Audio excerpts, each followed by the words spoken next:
Oh, Jesus. You see that clutter bucket? Yeah, that's what I'm watching. Oh, my God. That's fucking mean, bruh. No, you know what's nice about it, though? Good clutterbuck. Like, clutterbuck is like, that's what you should be doing. Let the young kid know you're in the big leagues, but don't go through his head. Like, he just went shoulder to shoulder. Thank God.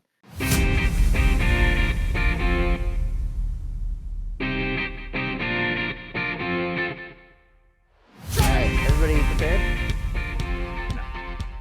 Sure. Well, too bad. Welcome back, ladies and gentlemen, to the Fifth Line Podcast. 2 weeks off. How was your guys' 2 weeks of rest from the podcast, at least? Very, very restful. Not really. It's been really busy at work, but last week I went to the gym in place of doing this. Nice. That's right. We got a picture. Remember we got that picture. Oh, yeah. He was very sweaty. No, that was Thursday night. Oh, okay. but I imagine it looked similar. I have not been to the gym in a long time. That's okay. I haven't been in about 5 years. Ben hasn't been since he did the exercise bike that one time in college. That was my procrastinating during finals week. Yeah, I recall you being sore after that too. Cardio is like the one thing I ever do when I go to a gym. The only reason he went was because he didn't want to do something for finals week. I think it was some project or something. Yeah. I don't know. Oh, that's funny. Well, so yeah, obviously the Super Bowl happened. But before we get into that, obviously we took a break because we all had a grand old time. We got together. We had a grand old time. We got together. It was great. Yeah. We did. That was the highlight. That was like one of the highlights of my week last week. Because I got a little break from school stuff. Got to see you guys. Got to see Caroline too. Yeah. Me too. And watched the cinematic masterpiece that is Velocipaster. 5 out of 5 stars. 5 out of 5. Eh? Would recommend. Gotta watch it. It's great. Man, it was on Prime. I'm so happy I got to see your raw reaction to seeing that for the first time. It's a really fun time. It is a fun time. It's a fun, stupid movie. Yes, viewers. If you want to just, if you're completely sober and you just want to watch a movie with your friends, do it. If you want to eat some edibles and just have a blast, do it. If you just want to fall asleep, do it. It doesn't matter. Yeah, it's a great movie. Is it in the same vein as like Sharknado? Yeah, about same quality. Yeah, probably. It's about the same production value. I'd say definitely leans way more toward like Gen Z type humor than anything. It's just real fucking weird. Okay. Yeah, I'd say that the biggest difference is the story is very solid. No plot holes or anything. None at all. No, I think that's none. the biggest. Not one. Rock solid. So yeah. So the writers are just amazing. Yep. That's okay. I don't know how it didn't get an Oscar is what we're saying. Should have definitely been up for one. Yeah. Oh yeah. That little net we had for roller hockey though, that was fun. So Nick made that. a sweet net. That would be fun for actual pond hockey too. Booyah!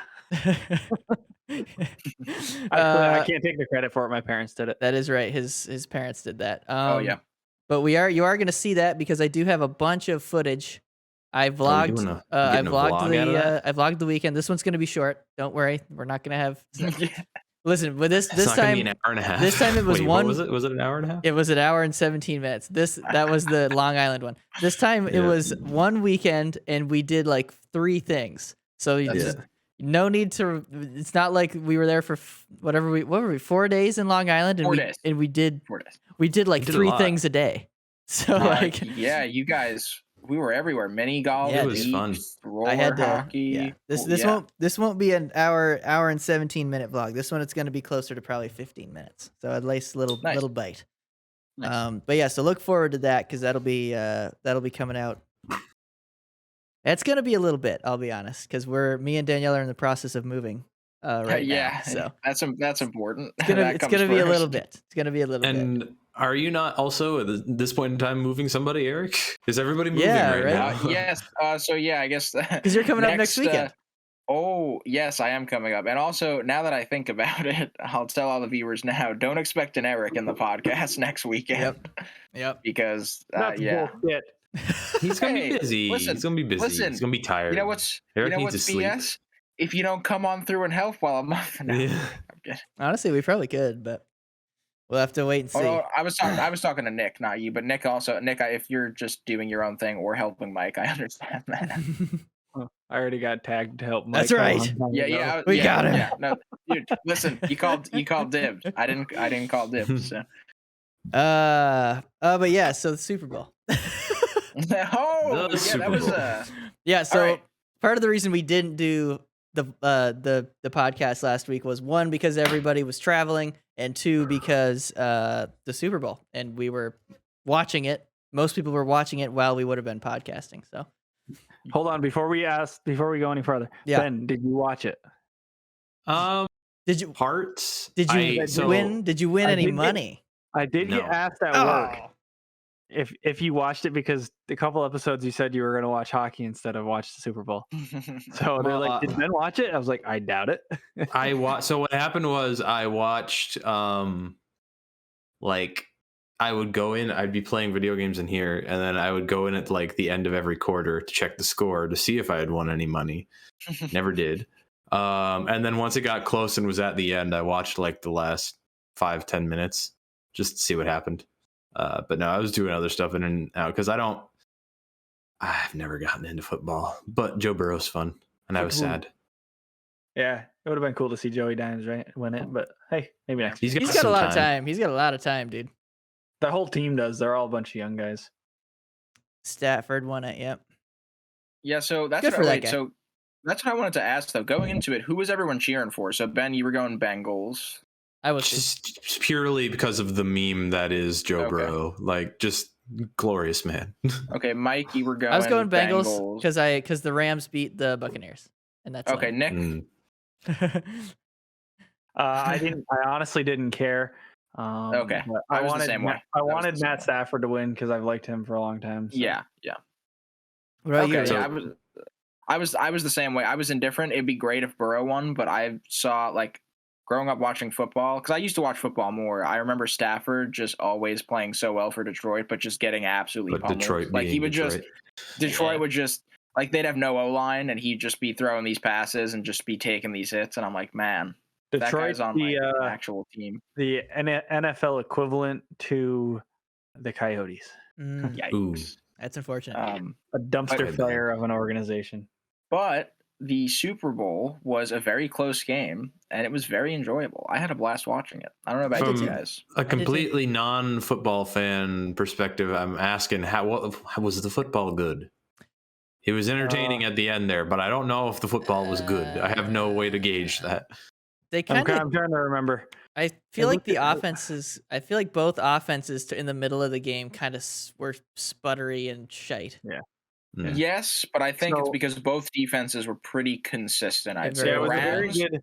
I agree. It was a very good Yeah. defensive game. Yeah, Okay. I think the Rams' offense was better before OBJ tore his ACL. yeah, that sucked. Yeah, he's fine. Because He won. That's true, but still, But it's like in that moment in time, it's a little less sure when, Oh, when yeah, the no, game yeah. still has to be played. Yeah. So their offense was better when he was on the field, and then because the Rams had been missing their starting tight end, their backup tight end hurt his shoulder, I believe. Yikes. So they were out of their Higby, strength. They lost Higby, the or wide Higbee. Yeah, Whatever his name Higbee is. got hurt. Their Oh. backup guy got hurt, I think, at the beginning of the game, and then he didn't play much. The third backup was garbage, and then the fourth backup ended up looking decent. They were down. They lost. How many spares do you have in a football game? You got a Well, lot. There's a lot of fucking dudes. Yeah. And then they lost a guy earlier in the season, and blah blah blah blah blah. They actually ended up with one of the guys on their defense tore his pec in the middle of the game and still played through it. Ow! Sucks. Yeah. How do you tear a pec? I don't know. You Science. gotta have Look it up. some. Eric Weddle tore his pec in the middle This of the is game. how you would do it. Is like this. It would. Your arm gets pulled back too far, like that, Yeah. or like Eric down, Weddle. maybe. Oof. Eric Jesus, Weddle man. was a lifetime Charger, actually, and then Oh, Wow. I think he bounced around at the end of his career. He was retired actually up until like 4-ish weeks before the playoffs, I believe, I don't know. It was the Rams had just picked him up towards the end of the season, and then he was like captaining their defense for the rest of the year. Dang.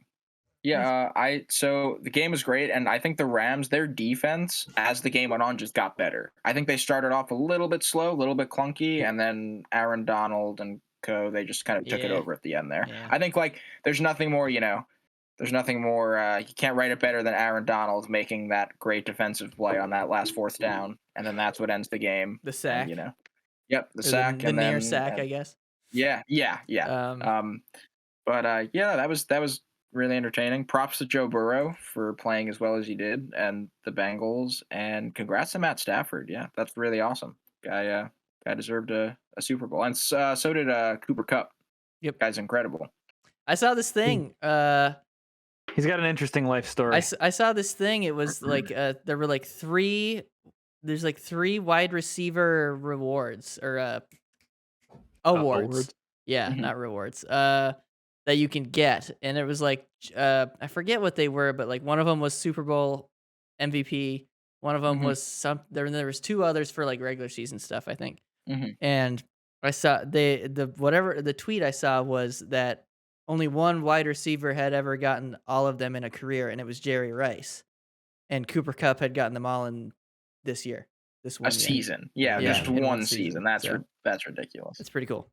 Amazing. Yeah. When I watch him, I'm like, Jesus Christ. Yeah, so good. But yeah. But listen, enough about the game, guys. Let's talk about the more important aspect, the commercials. I honestly, I'll be completely honest with you. I can't speak to this because I stopped watching it halfway through. I turned it back on when the second half started before the halftime show, and I was not impressed with commercials this year. Okay. Same. I didn't watch any, but I just heard there was a fuckload of crypto ones. There was. Yeah, crypto's getting big. Yeah, no, they weren't as funny. There were not as many funny ones, I'd say. But listen, as a guy in the advertising that's true. Whatever. Business. Yeah, the advertising business. For those of you who don't know, I'm a commercial producer at a local station. So that's what I do. I make commercials. The Coinbase one, that was the QR code. That was pretty cool. That's genius. Because the way it works is it's a repetition. This thing bouncing around, everybody knows that it's a QR code, or like 99% of people know it's QR code. And it happened while we were watching, because we watched with two of our friends. And it was bouncing around the screen for probably about 10 seconds. We were like, okay, this will end sometime. But it was like 10 seconds later, it's still going. And we were like, all right, what the fuck is this? So our buddy runs up and scans it. And he's like, oh, it's for Coinbase. Like the crypto thing. But like, because it's bouncing around for so long, people are like, all right, what is this? And then they scan it. Yeah. And then it brings you there. That's what I did too. Because I was watching it. It was like a longer commercial. And I'm like, what the fuck is this? So I was like, fuck it, I'm going to scan it. And I was like, oh. Yeah, that's genius. You want to know what's funny about that? I feel so when Caroline and I were watching it, we're like, "Yo, is this one of those commercials? You wait for the thing to line up perfectly with the corner of the screen." So we were just sitting there like, like it would miss. And then that's what we were doing. Oops. But then we didn't scan it. Yes, then it did line up perfectly. Yeah, it did right at the end. And then we thought that was going to be the point of the commercial, and then it just was still there, and we were just like, too lazy to scan it. So, but I know what you're saying. You are. So I was thinking. All right. So yeah. But I was thinking. I was like, I wonder what that code is for. I was thinking it. I just didn't execute. So they at least put the thought in my brain. Yeah. Okay. All right. Enough about that, eh? Halftime show. Oh, the halftime show. Okay, we can talk about that. Fucking ruled. So good. I loved it. So good. There's a generational divide on liking the halftime show and not liking the halftime show. Those, I would say 30 and younger would have appreciated it, and I think did appreciate it because it was all like throwback songs to our youth. Yeah. But like I know there's a couple guys I worked with, they were like, I fucking hated it. I'm like, I loved it. So and those guys are all older. So. Yeah, I mean, it was like that, but that's the thing that happens with every halftime show. I feel like, unless you're talking about Prince, but like, because Prince is just awesome. But like, if you get the fucking Who, like, all right, yeah, the like middle-aged, like 50 to 60-year-old guys mostly will like it because it's this old rock band. But then you get like any like 20-year-old fans are like, I guess it's okay, it's the Who. But like, yeah, it's kind of you got to choose one act, and sometimes it's not going to get everybody. But I thought it was really good. I thought just the distribution of like songs, and the set was so cool. I loved like the trailer. It was so simple, but like it worked so well, and like going through the different scenes, like probably didn't work very well if you were in the arena on the other side of the arena, but it worked very well for TV. That's what I was saying when I was watching. I was like, man, the other people on the other side kind of getting boned here. Yeah, it worked very well for TV though. Yeah. I heard admittedly is most of what you're broadcasting that for. Like the people in the building, sure, but like it's mostly for the TV audience. Yep. All right. How long has that been sponsored by Pepsi, by the way? It's been fucking ever. Like I no longer. This is last year. The last one. I saw something today. Let me fact check myself while I'm saying this, but I'm pretty sure I saw an article pop up on my phone today saying something about the Super Bowl is looking for a new $50 million sponsor. Because $50 million, my God, it is the Super Bowl, I suppose. But goddamn, I don't know if that Pepsi needs to be dropping $50 million. That people know what Pepsi is. Coca-Cola. Coca-Cola halftime show. Super Bowl halftime show loses a major sponsor, and it says with Pepsi out, NFL looks for someone. So they left. Up to $50 million to sponsor the Super Bowl halftime show. Huh. Guys, you want to pool our money? Let's go. I don't know if we're gonna get there. The Fifth Line Podcast Super Bowl halftime show. Wait a minute. You know how we can get there? Let's scan that QR code and get into crypto. Dogecoin to the moon, motherfucker. I don't think becoming crypto bros is worth it. I think it's not worth it. I own 95 Dogecoin. Ooh, if that gets up to 10K a piece, oh yeah. If that gets up to 10K a piece, you better be the GM of the Lightning. I said what I said. I don't think that. No. I don't know if that's how that works. But that would just be 95. That would be almost $1 million. So just shy. Yeah.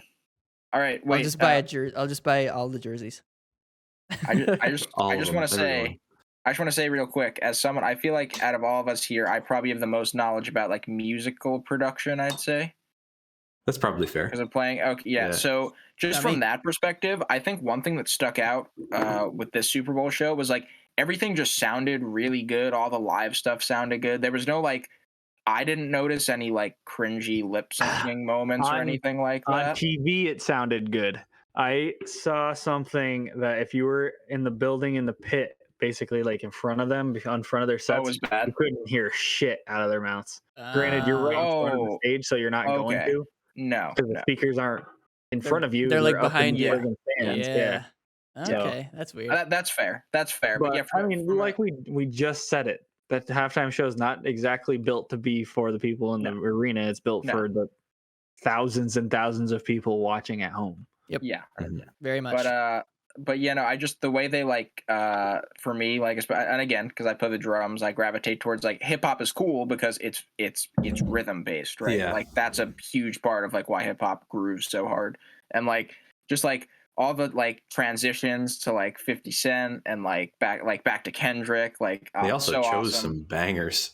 Yes, they also did choose some bangers, and at the end, I don't know if any of you guys listen to Anderson .Paak, but he's really good. He's a rapper, and I love him because he raps and he drums while he raps. Oh. Which is like, as a drummer, that's ridiculous. You're like, because rap itself, right? Rap is rhythm, and then you're also keeping a rhythm with the rest of your body. And they brought him in on the drums at the end. I don't know if you guys saw him. I don't know who you're talking about. So I think he was jamming the hell out to Lose Yourself. Like he was going in on Lose Yourself. And that was super sick. Like I really enjoyed that. All the little special guest appearances. And again, like I liked that it wasn't gimmicky. Like he's a really good drummer. So they brought in like really good live musicians. So loved it. It's also up there for me. I need to talk to everybody coming for 50 Cent. The man was hanging upside down. He's gonna look a little pudgy hanging. Like it's just everyone was like, he looks like. And then he gets standing upright. And I'm like, he looks fine. Like he still looks pretty. Okay, like he looks like a dude. He looks thick. But let's just do this for a second. If you watch that back, you watch him hop up into there and start hanging upside down. Fucking vaulted up. He's hanging there for 35 seconds. I'm like, nobody, not a normal person can just fucking hang there. I wouldn't be doing that. Like they'll fall on their head. Like he's there and it was seamlessly gets himself down, doesn't stumble at all. Like, sure.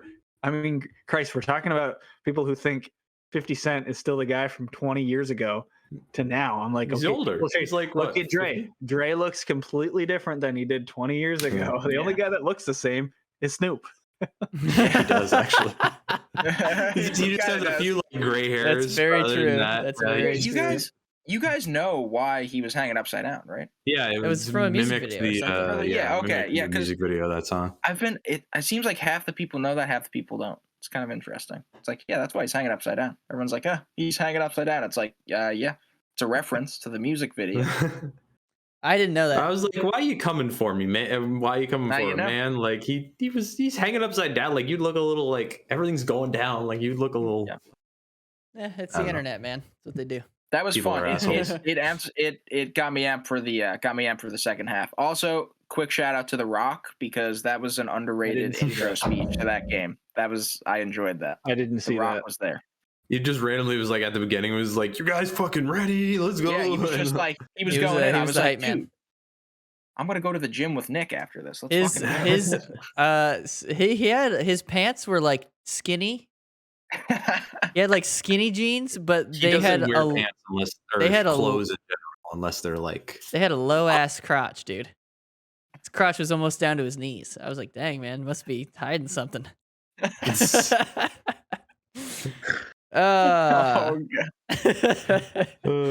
a bazooka in there. I mean, yeah. I wouldn't be shocked. I don't know, man. I mean, listen, there's only so many ways you can get that big, dude. Listen, he's on roids. His dick is dead. There's no way. Maybe not now, but back in the day, fuck yeah, he was taking something. Probably, yeah. The Super Bowl. It's pretty good. Yeah. Until next year. How about that Super Bowl? Until next year. Done my football viewing for another year. Ben didn't win any money this year. That's unfortunate. I didn't. No. Yeah. I only put in $25, so it's like the next big sporting event that's coming up is everybody's favorite time of year. April, March baby. Madness. March Madness, baby. Oh yeah. I never give a shit about as a non-basketball guy, I skipped over March Madness and went right to the Masters in April. But yeah, fuck March Madness. Masters. March Madness is fine. I don't know. I'm just kidding. I'm trying to get Nick mad. It worked. All right, so let's go. We're gonna go straight into the Canadians because the Canadians over these last 2 weeks, they had a busy little time there. Stuff happened, yeah. Well, to start, they kind of threw all Habs fans a bone and finally said goodbye to Dom. I've never been more confused by a hockey coach than by that man. I don't know. I just thought for sure there was something there after that run, which I don't know. Maybe that was just me getting too hyped on the run, but I don't know. It's hard not to think that. I feel like that's fair. It's hard not to think that. But then also if you kind of look back at some of his moves that he took in the playoffs, like some of the healthy scratches, especially, you're like, what are you doing? But yeah. But he had very much so run his course this season. Because as much as, yes, we want to keep losing for the tank, which we'll get to later, but you can't be just cratering Cole Caulfield's development. You can't be cratering Caden Primo's development when he's your starter to be probably in 4 to 5 years or maybe sooner. But nothing was going well. And you can have a season where you tank and you lose out and try to get a good draft pick, but you can't have it like they were having it. It was bad. They just got to 10 wins today in 50 games. Man. So oh man. Something needed to go. Something's gotta. What's that song? Something's gotta give. Yeah. But what I did not expect was Martin St. Louis being brought in as a head coach with no coaching experience at all, other than a power or a special teams consultant with Columbus for a year. Yep. And then coaching his kids' peewee team. So like, not a lot.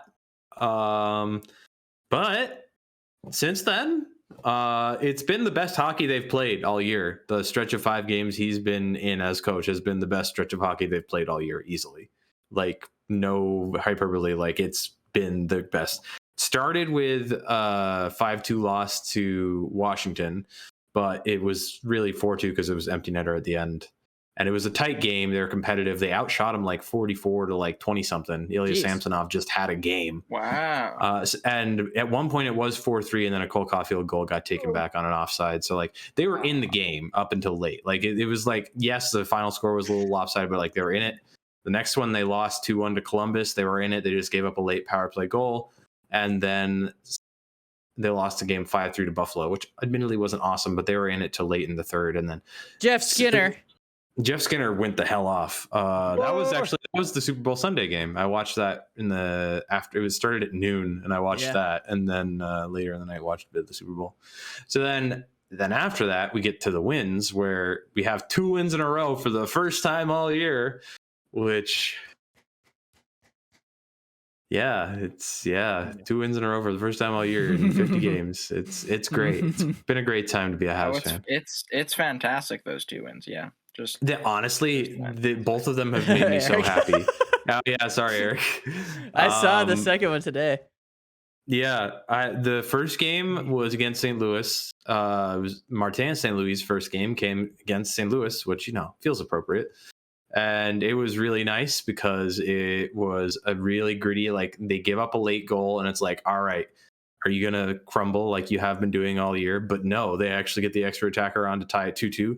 Cole Caulfield ties it 2-2 late in the game with 10 seconds left, and then comes out and gets literally a carbon copy of his first goal in the NHL. Same player passed it to him. They were in the same spots on the ice, and he just tapped it. Like, it was so crazy. And so we get a 2-goal game from Cole Caulfield. And then today, the return of the Hamburglar, getting his first win since, I had it written down, April 20th, 2018. That's great. Almost 4 years. And admittedly, once it got to shootout, I did not love the shootout matchup of Andrew Hammond against Ilya Sorokin, especially when they said Andrew Hammond's lifetime save percentage in a shootout was around .650 on the broadcast. Oh my God, dude. Just keep rubbing the salt in the wound. I'm not going to say, just keep going. Lemon juice. Rubbing alcohol. Just keep going. So it was a gutsy win. Islanders came back late to tie it, and then it was just a kind of crazy overtime back and forth. Then it goes to a shootout, and then Cole Caulfield and Rem Pitlick, of all people, were the goals for the Habs. And then I think Barzal scored, and the other 2 were stopped, if I want to say correctly, something like that. So that was today. So we got 2 wins in a row, first time all year. And now they're going to win all the games that are left, and they're going to make the playoffs. Okay, so yeah, that's the thing I've been annoyed by today, was like every fucking person on Habs Twitter is like, they're ruining the tank. I'm like, guys, it's 2 games, guys. 10 of 50 games. They need to win some, or else they're just going to be depressed as hell, and not like it's going to ruin some of our younger players. Like, no, they can't be as just horrendous as they were. They need to get something. As much they need as to get something going. As much as a management team wants you to lose so you can get better positioning in the draft, your players are still playing to have a career in the league. So like these guys, I'm sure there's guys on that team that have 1-2 year deals left that if they just look like shit for the whole season, their contract value is going to be dick when they go to try and negotiate in a couple of years. Very true. Right? So it's like I remember hearing this stuff as well, for not the Senators, but like other teams. It's like they're tanking. I'm like, the players themselves are not going to tank. Nope. The players can't tank because they have a career to go for. The team organization may want them to, but it's not going to happen. They're just going to be shitty and lose. Yeah, the team, like, players don't tank. It's the organization that tanks by getting rid of people. Getting rid of their we'll good get to. players. Trading assets, which We'll I get was to going to that. say, Ben. This should lead us straight into the most recent. It sounds like Ben's got trade. something. Sounds like Ben's Just got one- something to say. Yeah. One last thing before we get to the trades was Cole Caulfield in 5 games since Martin St. Louis started coaching. Guess how many points he has, goals and assists, Well, I know he had 4 goals in 4 games before today. So I would yeah. say I didn't look at the score sheet for today, so I don't know. I'm gonna My guess is say that he has 6 points. I'm gonna say 7 points. I'm gonna say he's got 5 goals, 2 assists. I'm gonna Nicholas. say he got a goal today. Is what I'm saying. I'm going to say 6. And any sort of distribution, he's gotten some Okay. points. And Eric. I'm going to say 5 goals, 4 assists for 9 points. Oh, damn. Okay, no, not quite that, but 5 points in 5 games, Shit. which he had been nothing before. Like he had a goal before St. Louis came in. Yeah. 4 goals and an assist, and a shootout goal today as well to open the shootout. Just has been. You mean they used him in the shootout? Oh my days. Yeah, they used him in the shootout, which fucking Marty. Short Kings just teach each other everything, I guess. Which, I mean, that's not nothing. Like, he can be helpful in guiding him on how to like play effectively as a smaller player, Like, because listen. he is the best small guy to have ever done it, probably. Your thighs got to be this big around. Your thighs have to be as big as round as my head. But yeah, it's just been nice. Like, it's been pretty happy in Habland for the last couple weeks, which has been odd. It's been a nice little break from everything else that this year has been. But that did include a trade sending Tyler Toffoli out, which I'm not gonna lie, I was very sad about. Yeah. He had left such a very big impression on the fan base in just like a year and a half, I guess would have been. Yeah, really, that was it. Pretty crucial early on in the playoff run. He kind of tapered off once the end of Vegas and Tampa came around, but he kept him in it. I think he was injured by the end. But because everybody is by the end. But he just a fucking good guy, and his wife was amazing too. Like, she always did some really cool stuff with like the Habs social media stuff, and like they both seemed very like dedicated to being like a part of the Habs. Like, they got it. Like, they were very clearly wanted to be there and like liked the whole everything about the team. And it was just sad to see him go, but like, I got it. He was signed for 2 more years, and they're probably not planning on doing anything for 2 more years. Like, they're probably planning on sucking for a second. Well, actually, this is kind of what indicated that they're planning on. That's their plan. Yeah, they're probably planning on stripping it down a little more than what we've been used to seeing in Montreal, which is you deal out a couple fringe guys and then sign a couple fucking pylon plugs on D for multi-year, multi-million-dollar deals, and then be surprised when it doesn't work. Yeah, go off. But it seems like we're going in the right direction. Like, it seems good. I don't know. There's still a lot left to happen. Like, we've been hearing the Ben Sherratt trade is going to happen for like it's going to happen today for like a week. So it'll probably happen right after this. I'd say 2 weeks. Yeah.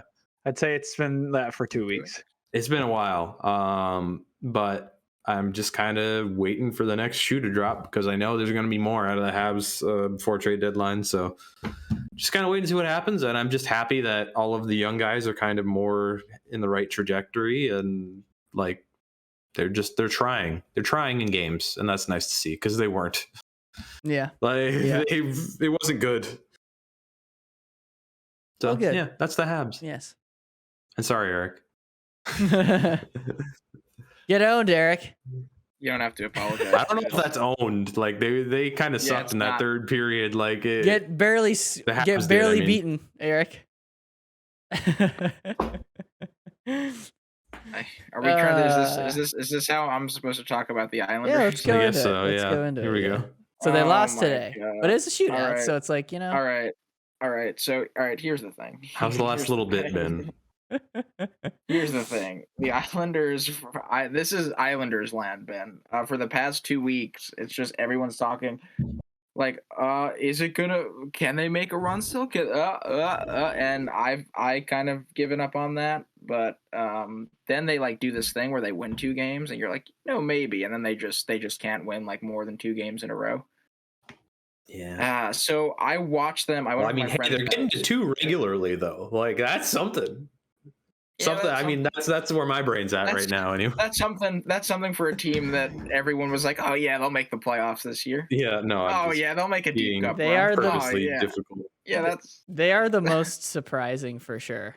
They are, because everybody had them. They were like, this is the year they're gonna get into the playoffs, and they're gonna finally get past Tampa or whoever, and they're gonna get to the final. It would be weird to bet against the Islanders after they continuously prove people wrong for the past few years. And like, I know I'm biased saying that, but look back at it, it's like, true. yeah, it's true. They got within two wins and then 1 win of a Stanley Cup final 2 years in a row. So, so they shit the bed against Buffalo and lost 6-3. That was they lost to Buffalo. What are you gonna do, Jeff Skinner, man, when he comes in? Congrats, Danielle. Stop him. I'll tell you this. I don't want to derail you, Eric, but I was at the gym Thursday night and I was watching the Senators Buffalo game because it was on MSG. Mm-hmm. They don't look bad.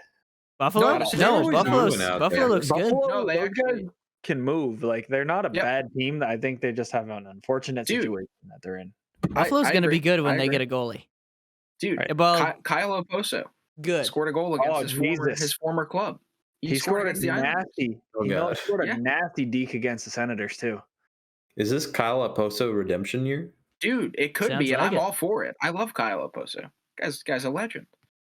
But so anyway, they lost to Buffalo. I went to my friend's house to watch them play Boston, and we were like, watch Boston just like, just like own them. No, they played fantastic hockey. They beat them 4-1 solidly. They got a goal from Noah Dobson. I think he has 8 goals on the year now as a defenseman, which is really good. Oh wow, yeah. As a defenseman who was like drafted and in the Islanders system and is playing, that's great. Kiefer Bellows, I think, had a couple points or a point, and he was replacing, I want to say Palmieri that game. I don't know who else. Someone was out. Barzell looked great. Everyone looked great. Like, it was like, wow. Like, hey, look, this is like how you're capable of playing. But then they just can't do that for more than 1 to 2 games. And it's just so frustrating. And they lost to Montreal today, 2-1. So the Islanders are at a stage where we're going to get to trade talk. I don't know what they're going to do. And Lou is Lou. You're not going to hear anything about what they might do. And it's just frustrating because you have a team that's like, are they sellers or are they still like, hey, we're going to make the playoffs? Because Barry Trotz is, to me, treating it like we got to keep playing better and we got to keep pushing for a playoff spot. And then I watch a team on the ice that cannot beat, and I'm sorry, Ben, the last place Montreal Canadiens. They're shit. I don't like. I know they're shit. They can't beat a last place Montreal Canadiens team when they're grinding to try to get into like a last wild card spot. Like, you're not making the postseason. This is solidified. Yeah. Like, next, I will not be talking about this anymore. Like that. Also, you're not making the playoffs. And that too. Let's look at 17 points behind the nearest wild card. 17 points behind the nearest wild card, with 4 games in hand. But even if they won all 4 of those games, that would still leave them 9 points back of the nearest wild card, and that would be assuming that Boston doesn't get any wins in that time either. Which and that's the thing. So a combination of no team's going to taper off, math, and the poor effort. It's just a terrible year. It's just a crappy year. I don't know. I don't know what's up, and it's hard because you look at the team. It's the Islanders playoff team from last year. It's the same team. Wait, was Eberle not playing? Minus Eberle. I was gonna say minus Eberle, but obviously, that's one dude. That's one dude. In the playoffs, yeah. Sorry, and Travis Zajac. Oh, yes. Right. You know what? That's right. He did stuff in the playoffs. I'll give him that. And also, I need something to be like, it's because they don't have Travis Zajac. That's why it's happening. I just want a good memory. I just remember Travis Zajac scoring against the Penguins or something.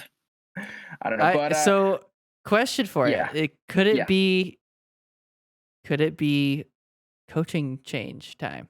Oh man, that's the big question. Because it's Barry I don't Trotz, know, man. a legend. Barry Trotz. Yeah, But an amazing coach. but they're having a shite year with the same So, fucking team.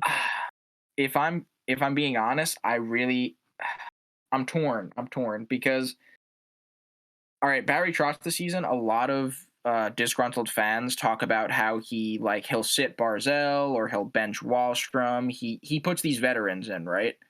And he doesn't really give the young guys he doesn't give them the same treatment as a veteran. If Kyle Palmieri does nothing and turns the puck over, it's whatever. And then if Matt Barzell makes one bad back pass, he's like, all right, you're sitting the period. Well, is Trotz one of those older school coaches that just doesn't trust young players? Because there's obviously some of those guys that are out there.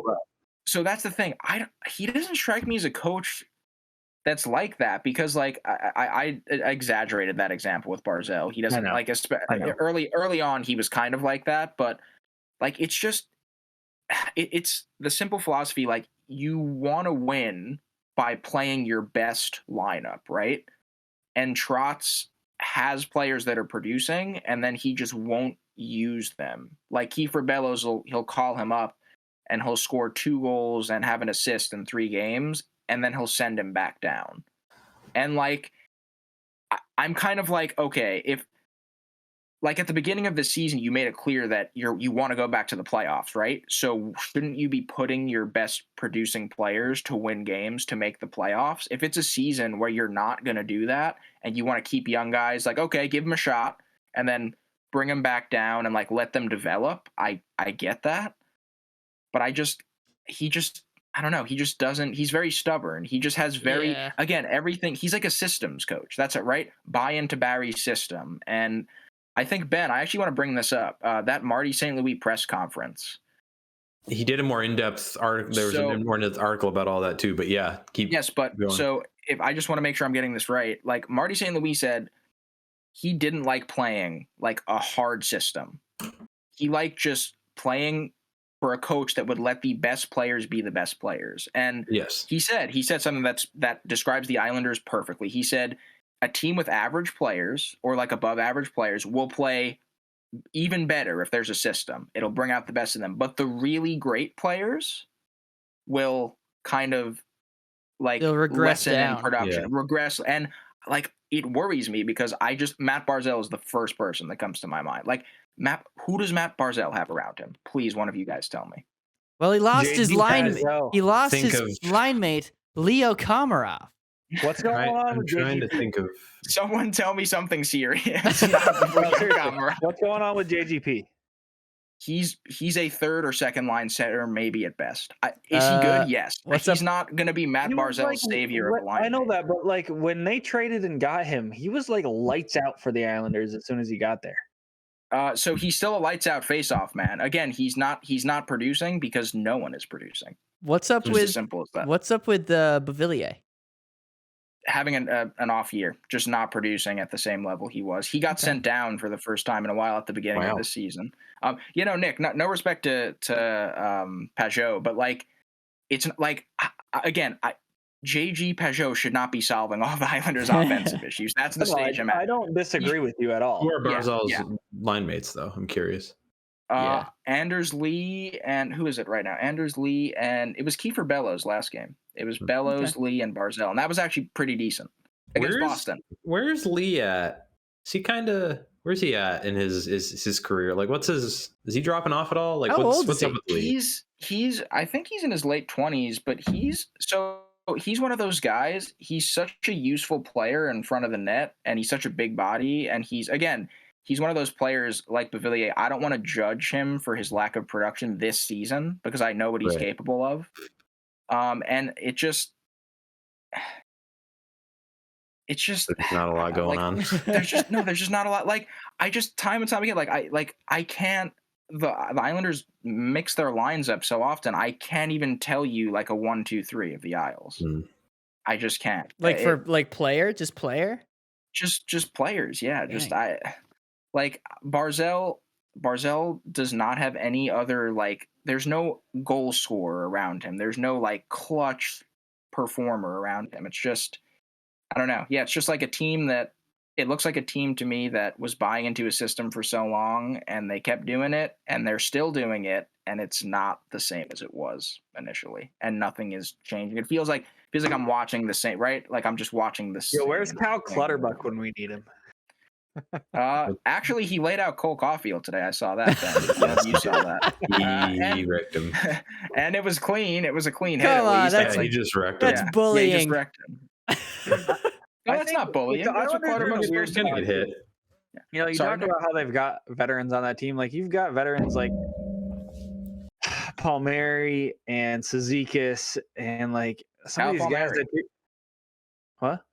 Kyle Palmieri. I don't know. It's like, You're it's like just- you look there and you're like, okay, you've got guys who are well past their prime at this point, and you're like, why are True that, man. it's like a head scratcher why they're still there, in my opinion. Not to say that they're bad players at all, but it's like, okay, they're in a position where they're starting not a rebuild, but like they got a lot of young guys who are their future, and you're still relying on some of these old school guys like Palmieri and Cizikas and Clutterbuck, and the list goes on, right? You know what I mean? Yeah. Oh yeah, you're right. No, I agree with you 100%. Like there are these guys like you're thinking like you look at the Islanders, it's like, oh wow, all these veteran guys, great for playoff depth. It's like, hey, do you know what you have to do before you worry about playoff depth? Get to the playoffs. Right. How are you going to do that? Yeah, and you can't put the team like what honestly, like if you sit there and you think, okay, what's the Islanders offense? You think of like two guys. In my opinion. Yeah. Anders Lee was good until he got hurt, and then he kind of like He also had an injury last season. That's true. And he kind of just like went on the back burner, but he was always good. But like if I'm sitting there, I'm like Pavillier and Barzal, and like who else? Because most offenses you can think of like 4 or 5 different guys that you know are like decent contributors. Yeah. But if you sit there and you're like, okay, like I threw it out there, I'm like JGP should be good, but he's also center, so it's not like it's not his job to go score goals. No, and his job is to win faceoffs. He's been phenomenal all season. I have nothing bad to say about him for what he was brought in to do. Doesn't he make like $6 million a year though? Does he? How much does he make? I think it's a lot. You want me to check? I'm looking. Ben, are you about to break my heart again, just like your team did this I afternoon? might be. Wow, Ben, way to kick a man while kidding. he's fucking down, eh? No, see, here's the thing. No, Ben and I have a connection, all right? I tell people this. I love the freaking Canadians. You know why? Ben and I, all we hear about is all these older people in our life. Like, I remember growing up watching my team kick ass, and me and Ben are both like, yeah, we've just tasted it, and then it gets ripped away from us. By Tampa. By me. It's $5 million, by the way. Yeah. No, He's taking a $5 million cap hit until 26. They're expensive. So I look at that. Yeah, that's an overpay. That's an overpay. I gotta be honest, you got a couple overpays here. Yeah. Who do we got? Oh yeah. Oh, we got a couple. Josh overpays. Bailey with 5, Brock Nelson with 6. Oh yeah. What the fuck's up with Josh Bailey? What the fuck's up with Josh Bailey, dude? He's been Brock an Nelson with 6. Yeah. But they also don't have, like, you look through, they don't have any. So $7 million is their highest cap hit. That's the thing. Yeah, they can do that because it's just like all these average prices. There's no 10 million. There's don't have no any like big boys. They don't have those contracts. But Problem is you the need a couple Barzal of big boys to move the needle. Yeah. Well, that and the Barzal contract is coming up. Yeah. So, but so all right, I look at that, right? So Brock Nelson, $6 million, is that an overpay? Yes. Is he leading the Islanders in goals and actually doing stuff offensively? Yes. Right now, he's one of the only players that's actually worth something. Wait, Brock Nelson is leading the Islanders in goals. Yeah. Okay. I think I might have keyed in on your problem. Brock Nelson is leading your team in goal. Yeah. Anders Lee is also 31 and he's making $7 million and he's not really doing. He's not doing. Yeah. No, he's not doing a ton. Well, listen, we know the problem. It's the same problem they've had in the past. They can't score. Yeah, they're not very offensive. They just aren't getting the defense. They aren't keeping the goals off the board for the other team this year. That's the only difference I see. I mean, except it's and the scoring. They're definitely scoring less than they have. Obviously. Yeah, I was gonna say the Islanders' defense. I don't know where it ranks in the league, but recently I was looking at something, and their defense still isn't like. It's not like they're letting in tons and tons of goals. They can't score. Okay. I think their defense, if anything about the Islanders is relatively okay, For the next few years, it's defense, especially with Dobson and Salo, who are the two rookies who I got to see. Well, Dobson is a full-time position, but Salo I got to see a few times, and he's going to be good. Okay. At least he shows signs of that. And again, you're going through these contracts. I haven't even thought about this. I've just been so frustrated with the production. But yeah, like Ben, I'm going to be honest. Like I watch Brock Nelson more than you. I think he's like a $4 million guy. I do think like at his prime, like he deserves $4 million. $6 million is way too much for him. But I think Brock Nelson is a guy the Islanders drafted and has turned into something like a forward that is useful. Doesn't he always kind of rip shit up in the playoffs too? Yeah. And so, and that's the thing. So he ripped shit up. Josh Bailey ripped shit up in the playoffs. Why do they have the contracts they have now? That's why. That's why. Because the Islanders have been functioning through the regular season, right? They can make it, and so they're like, "Oh, we'll pay these players because it'll be worth it come playoffs." And all right, it's just not working. And I know I've been talking about the Islanders for a lot. We're gonna move on. It's kind of a dumpster fire right now. I want to talk more about trade options when we get to that segment. We'll zoom through these next two teams. Thanks. Although thanks for Although give me a little therapy session. Although Ottawa is the busiest team this month, so they've had like 5 games, was it? Since we last talked, 5 or 6 they've games. Played 2, 4, 6, 8. They've played 9 games, including the game today against the Rangers. So they are 4-1 in the last 9. So it's not bad. It's above 500. Here's the situation. They played the Penguins, got shut out. They played the Penguins and got shut out 2-0. And Murray only gave up 1 goal. It was the other goal was on an empty net. So I'm like, okay, you didn't help Murray that night.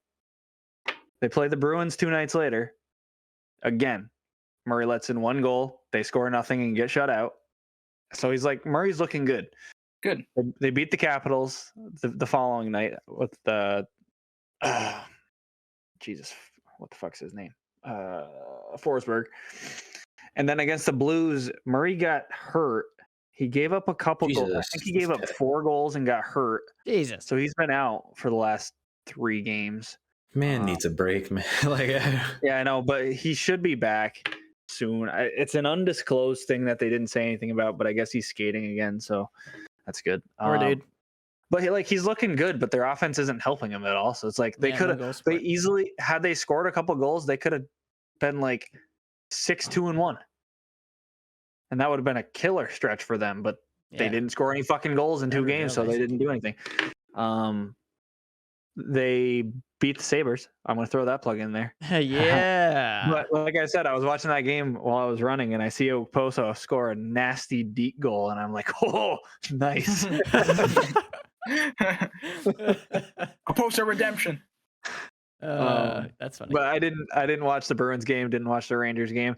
The other thing, like, their offense is hurting right now with like their skill guys. Batherson's obviously out.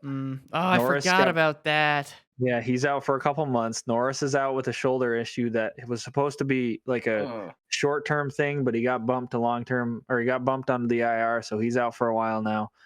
Colin White is skating now, finally, with a non-contact jersey, so he should be back finally for the first game of the season here shortly. But their defense is still shaky. It's like Isn't Shabbat out right now or something? I thought I saw that around Twitter. Is he? I don't know. Bear with me. That would be extremely unfortunate. I know that Mete has been healthy scratched most of the. I would say out of those 9 games, he was probably scratched 6 of them. Healthy scratched. Yeah. Victor Meat. Oh, great. Yep. Shabbat's out on the IR with an upper body injury. That's good. That'll help. So I foresee another Senators skid here, and let's keep our fingers crossed that they go for the number 1 pick. No, sir. That is one team and one team only. I can't say anything. I don't think they're gonna. They don't have any. I'm thinking of their roster right now, and I don't foresee like them trading anybody other than maybe like Nick Paul or. Yeah, we can get into that when we get into get to the trade deadline stuff, because I want to go through each of our teams, and I have cap friendly open. We're gonna go through and be like, all right, who's trading Who's on the Yeah, trade block? I'm gonna pull it up for mine too because I can't really think of anyone. The only one that I've heard anything about is Nick Paul, Okay. but I don't foresee them doing anything. Why break a team down that's meshing right now? Granted, yeah, they're not good, but they're not. Is good there anybody that needs they're not to get good because paid? 5 of their best players are on IR. So Yeah. I mean, I'm sure they got some.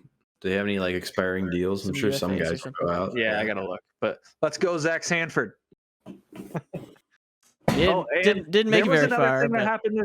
There's a thing that they re-signed Nick Holden, which don't ask me Okay. why. I don't know why. they extended Nick Holden. So, okay then. but that's that Good for Nick Holden. Yeah, good for They're that okay. guy. Good for that guy. Get your bag, sir. It was a extension for cheap. Yeah, it was. It was cheaper than his deal right now. So That's fine. But he's been looking pretty good this year. So. Yeah. I mean, Ottawa's always going to need guys for the next little while, so that's not bad. Right. that is true. And you know what's good for the Senators this year is they got a truckload of picks. Yeah. There you Oh, yeah. go. There you go. There you go, indeed. Promising. How are your Tampa Bay Lightning doing, though, Michael? Well, they're doing the same thing they always do. They're kind of above the middle of the road, I'd say, like above average. They've been playing. So they've only had 3 games because they are one of the few teams that's not had very many COVID outbreak games postponed and whatnot. So I think they had like 2 games they had to make up, but one of them, I think one of them was the Colorado game, which they lost. But the thing is, they played an absolutely awful first period. Like I was watching, and I was like, the way that Colorado was just owning their shit, I was like, if this team doesn't win the Stanley Cup, I what the fuck?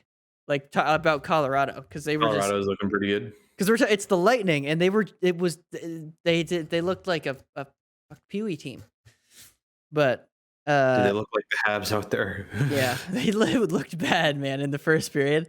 But then they almost brought it back. They actually started playing. I think so. The Lightning seem to have an issue when they have a long break in between games, which is not good for this month because they've had a long break between almost every game. But they started slow in the first, led up like 2, I think, and then they almost brought it back. It was a final score of 3-2 for Colorado. So they lost by 1 to the Colorado Avalanche. So it's like, okay, that's okay. Yeah. That's not a bad game. Yeah, It's a Colorado Avalanche. They're quite good. yeah, and it was in Colorado, so the whole thin air and whatnot up there. Would that have that much of an effect? I've always wondered. I don't know enough about they're a science. full Mile high. They're right? a full mile up, I think. And well, I'll tell you this, distance runners, that's where they go to train. So that when they come back down towards sea level, it's way easier. So I don't know about hockey if it would have that much of an effect, but they talk about it all the time on the broadcast about it being a thing. So it's mentioned every time any team ever goes. Yep. Yeah. Then who the hell did they play? I wrote it down. Could probably read my notes. Oh, they played Arizona, and they beat Arizona. So they only beat them 4-3. But Arizona got it was 4-2, and Arizona got a extra skater goal. Just a late. Yeah, just a late extra skater goal. Goal to cut it to 1. Yeah, so they didn't play an awesome game against Arizona, but Stamkos did. Oh dear. There you go. He's still got a shot, let me tell you.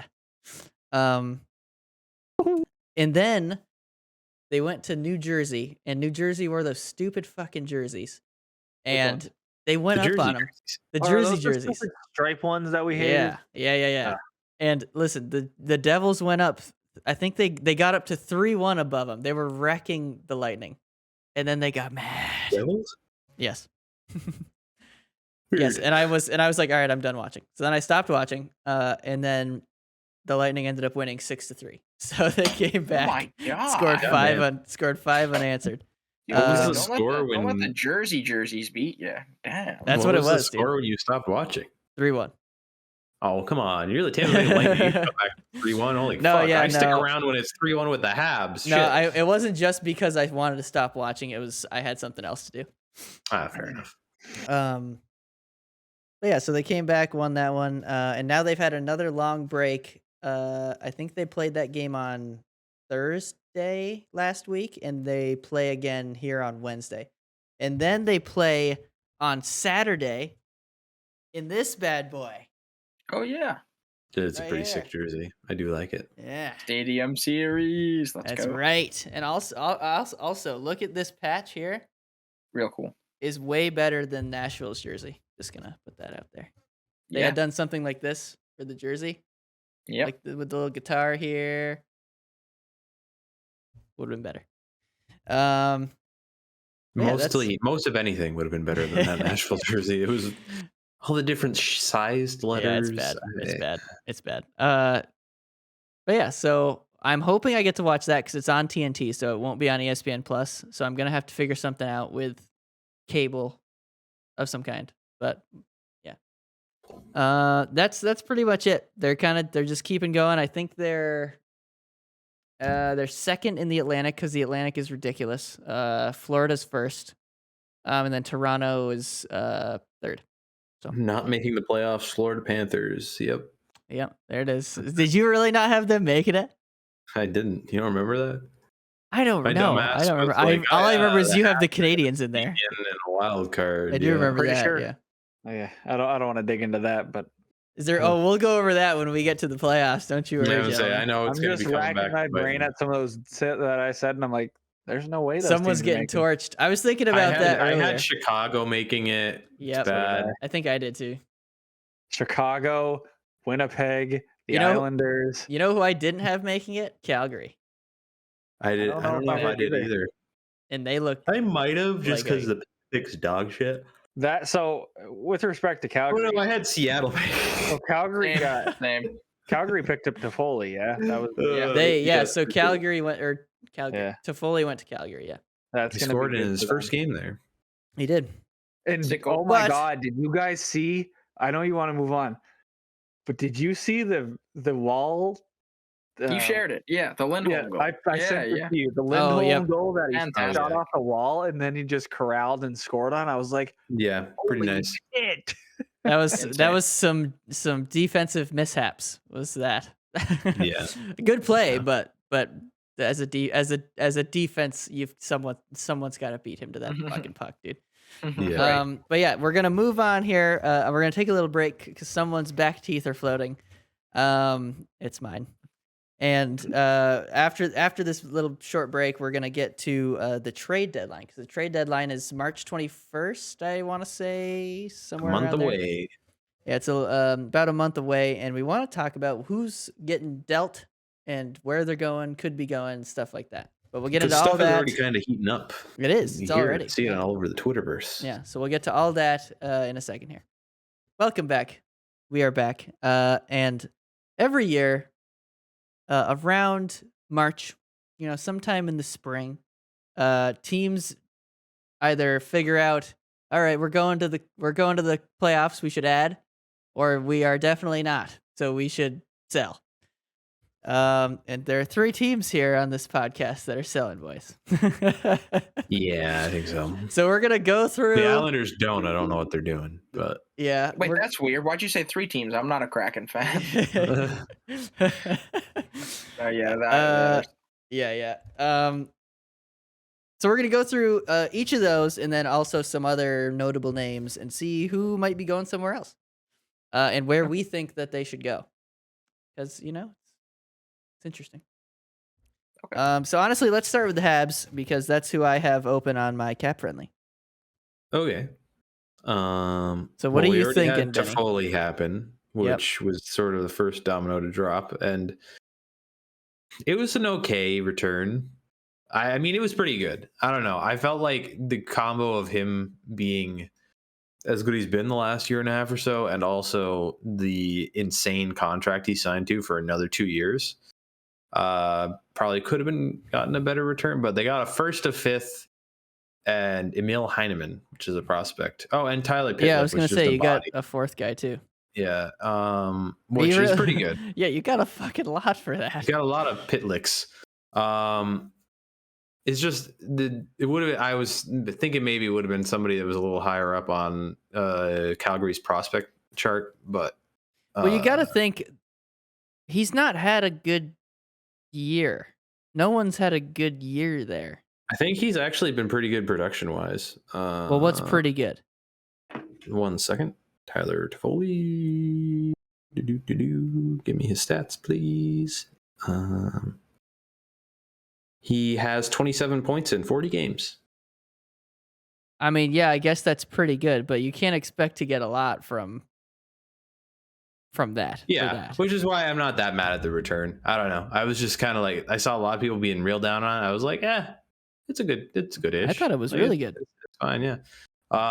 So I mean, maybe I'm just a little deluded. I really like Tyler Toffoli. I was hoping he was going to be part of what stayed, but here we are.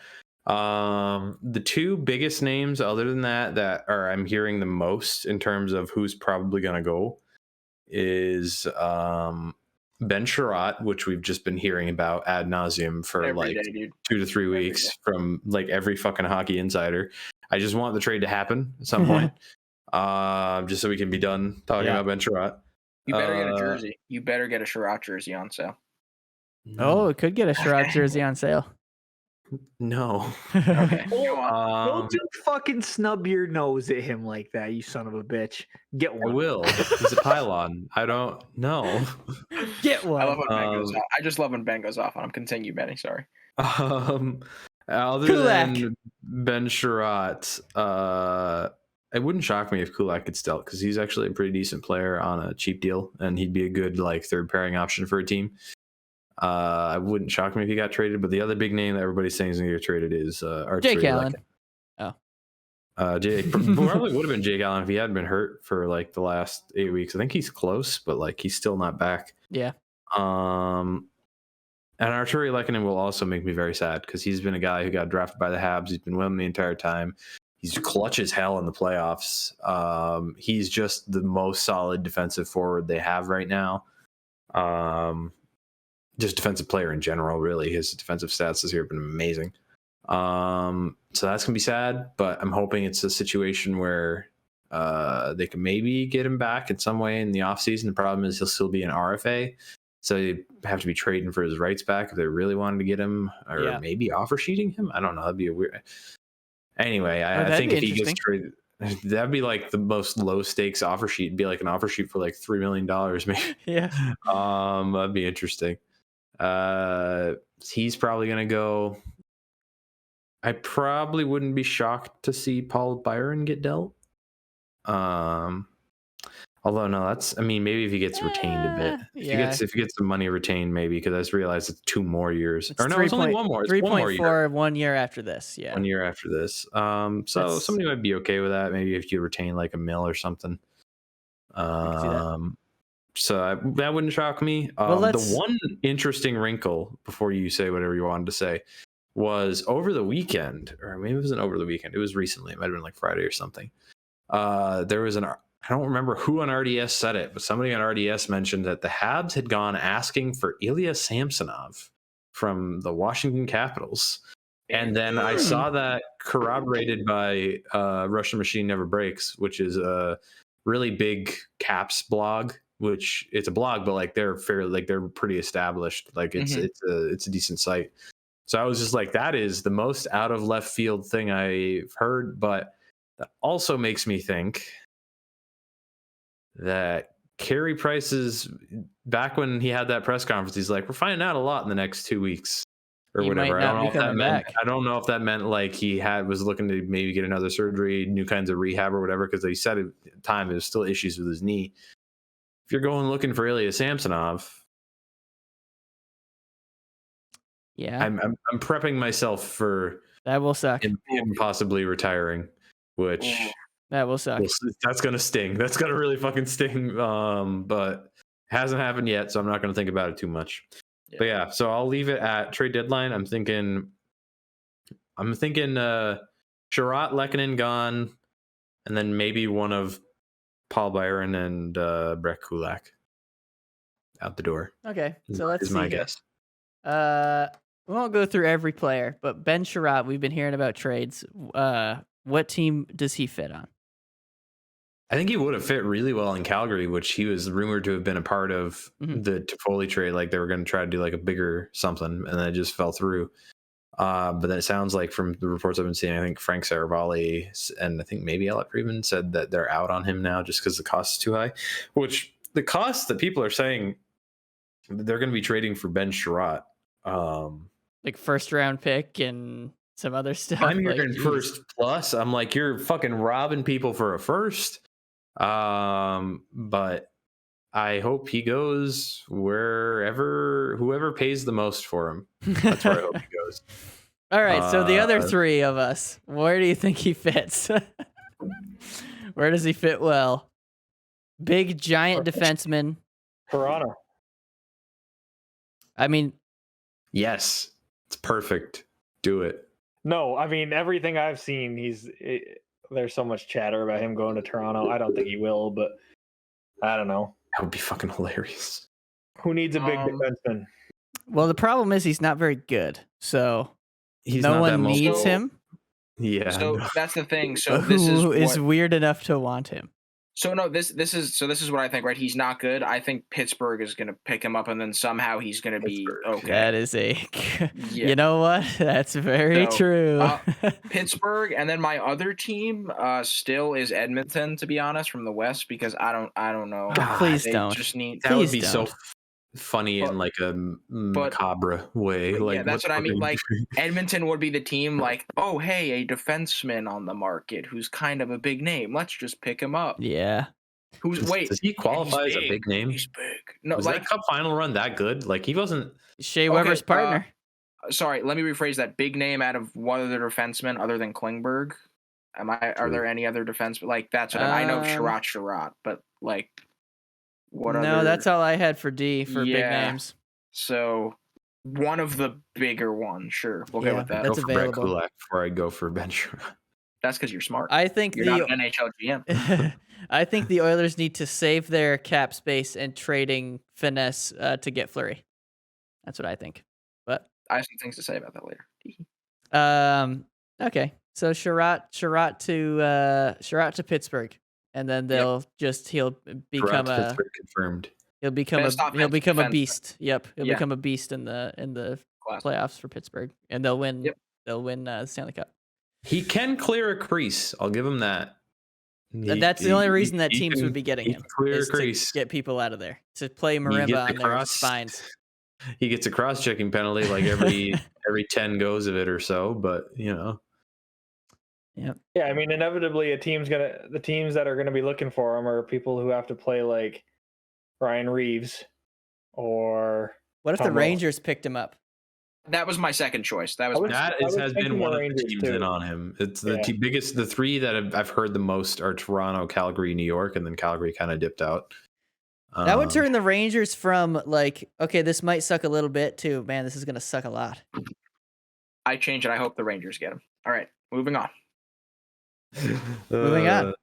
That's Uh, the Rangers, Eric says. Let's go to the Sens. What do we got? Wait, were What you do- done, Ben? I'm so was that it? Yeah, pretty much. Yeah, Okay. I don't know. I don't Yeah. really know what to expect. They'll do something. They're gonna trade some guys. I'm There'll looking be some forward more to it. trades out of Montreal. I'm looking forward to it. I want to see what they get back. That'll give me a lot more to think on in terms of where I think this management group is going. Like, I still don't have a ton to go off of.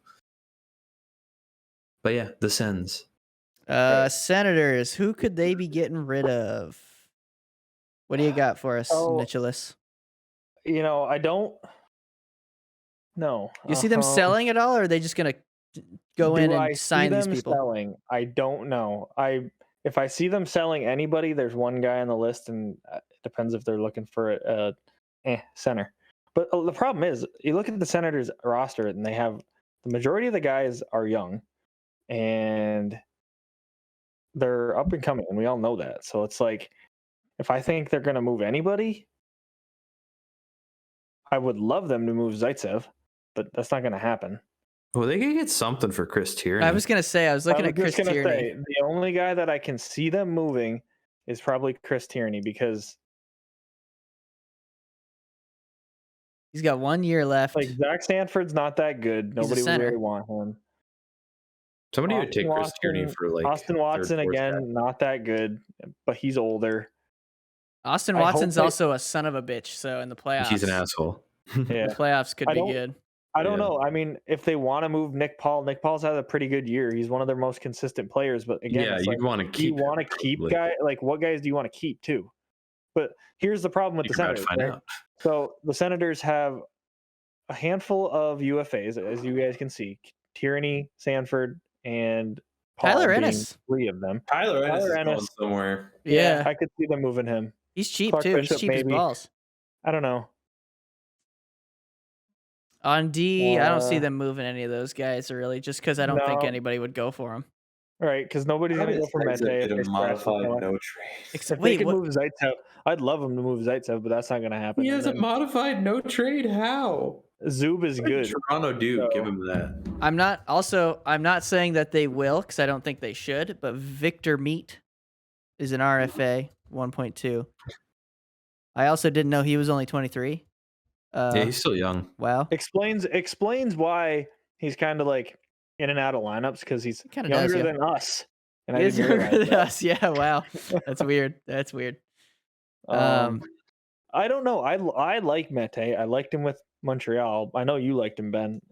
The problem is like they got guys like I just said, Zaitsev, who shouldn't be there. He's not. He's 30 years old and he's garbage. 4.5. Looks like for 3 more years. 4.5 for 2 more years. 2 after this one. Yep. Yeah. So like they got up and coming guys. It depends if they can get him in. But they've also been healthy scratching him, so they could even freaking waive the guy later. I don't know. Actually, you know who I bet might take a nice Nikita Zaitsev? The Arizona Coyotes. Trade him for Clayton Keller. I don't think you're getting Clayton Keller for him. I think you might get like a third round pick. Yeah,